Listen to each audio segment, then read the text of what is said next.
बिस्मिल्लाहिर्रहमानिर्रहीम। अस्सलाम वालेकुम नाज़रीन गिरामी, सल्तनत उस्मानिया में मुस्तफ़ा नामी एक किरदार ऐसा भी था जिसने उस्मानी सुल्तानों की नाक में दम कर रखा था। ये खुद को सुल्तान बायजीद यल्दरम का बेटा बताकर तुर्कों के इलाकों पर कब्जा करना चाहता था। इसका वाक़या कुछ यूँ है कि उस्मानी सुल्तान बायजीद यल्दरम और तैमूर के दरमियान अंगूरा के मकाम पर जंग हुई। ये एक ऐसा वक्त था जब बायजीद यल्दरम ईसाई इलाकों की फतह में मसरूफ था, लेकिन कैसर रोम के भड़काने पर दूसरे मुसलमान बादशाह तैमूर ने उसके मुल्क पर हमला कर दिया। अंगूरा की जंग में बायजीद यल्दरम को शिकस्त हुई और उसका एक बेटा जिसका नाम मुस्तफा था मारा गया, लेकिन मैदान जंग में उसकी लाश का कुछ पता नहीं चला। तैमूर ने मुस्तफा की लाश की तलाशी करवाई, लेकिन उसे कामयाबी नहीं हुई। लाश न मिलने की वजह से मुस्तफा की मौत को हमेशा ही मशकूक समझा गया। तैमूर से शिकस्त के बाद जब बायजीद यल्दरम का इंतकाल हुआ तो उसके बेटे तख्त के लिए आपस में लड़ने लगे। आखिरकार उसका छोटा बेटा मोहम्मद खान तख्त हासिल करने में कामयाब हो गया। उसने इक़्तिदार संभालते ही ईसाई रियासतों के साथ अमन के मुआहिदे किए और मुल्क में तालीम और तरक्की पर जोर दिया। जब सुल्तान मोहम्मद खान अव्वल के दौरे हुकूमत का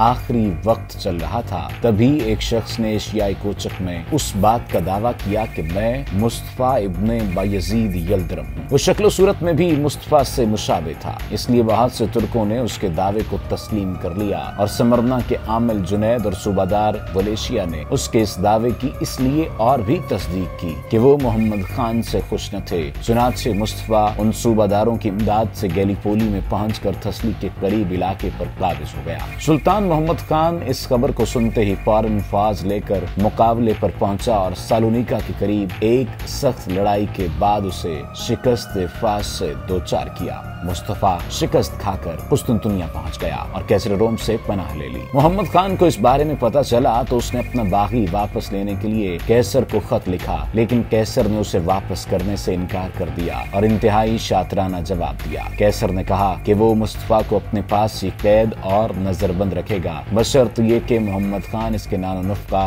और अखराजात के मुआवजे में एक रकम भिजवाता रहे। चूँकि उन दिनों मुसलसल बगावतों से सुल्तान मोहम्मद खान ज्यादा फिक्रमंद हो गया था, इसलिए उसने कैसर की बात को मंजूर कर लिया और मुस्तफा बागी के कैदोबंद और कैदो नजरबंद रखने के मुआवजे में एक मुनासिब रकम भिजवाना भी मंजूर कर ली। सुल्तान मोहम्मद खान अव्वल का इंतकाल 47 बरस की उम्र में हुआ, जिसके बाद उसका बेटा मुराद खान सानी उस्मानी सल्तनत का सुल्तान बना। उस वक्त उसकी उम्र 18 बरस थी। सुल्तान मोहम्मद के इंतकाल के बाद कुस्तुनतुनिया के बादशाह ने बागी मुस्तफा को अपने पास बुलाया और इस बात का इकरारनामा लिखवाया कि अगर मैं सल्तनत उस्मानिया का मालिक हो गया तो बहुत से मजबूत किले और सूबे कैसर कुस्तुनतुनिया के सुपुर्द करूंगा और हमेशा कैसर का वफादार रहूंगा। इसके बाद कैसर कुस्तुनतुनिया ने अपने जहाजों में उसके साथ एक फौज सवार कराकर सबको सल्तनत उस्मानिया के यूरोपीय इलाके में उतार दिया ताकि वो सुल्तान मुराद खान के खिलाफ मुल्क पर कब्जा करे। चूँकि ये मुस्तफा अपने आप को सुल्तान मोहम्मद खान का भाई और बायजीद यल्दरम का बेटा बताता था और उसके इस दावे की तस्दीक या तकजीब में तुर्क मुतरद्दिद थे, लिहाजा बहुत से उस्मानी सिपाही इससे आ मिले, जिसकी वजह से उसकी ताकत बहुत बढ़ गई।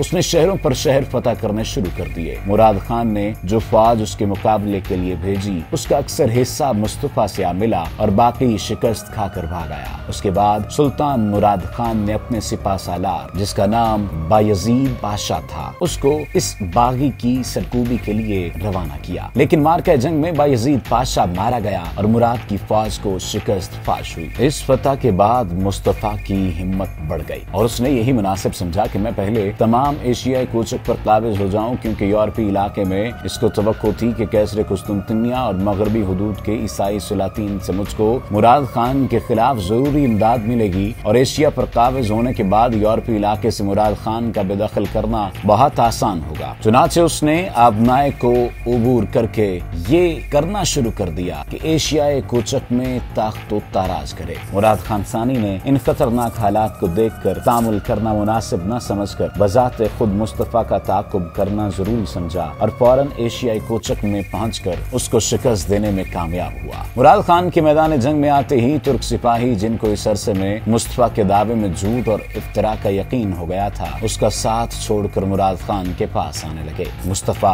अपनी हालत नाजुक देखकर एशियाई कोचक से भाग भागा और गैलीपोली में आकर ठिसली वगैरह पर काबिज हो गया। मुराद खान भी उसके पीछे गैलीपोली पहुंचा। यहाँ एक मार्के में उसको शिकस्त फाश देकर उसकी ताकत का खात्मा कर दिया। मुस्तफा यहाँ से एड्रियानोपल की तरफ भागा ताकि दारुसल्तनत पर काबिज हो जाए, मगर एड्रियानोपल में वो गिरफ्तार कर दिया गया और शहर के एक बुर्ज में फांसी पर लटकाकर उसका खात्मा कर दिया गया।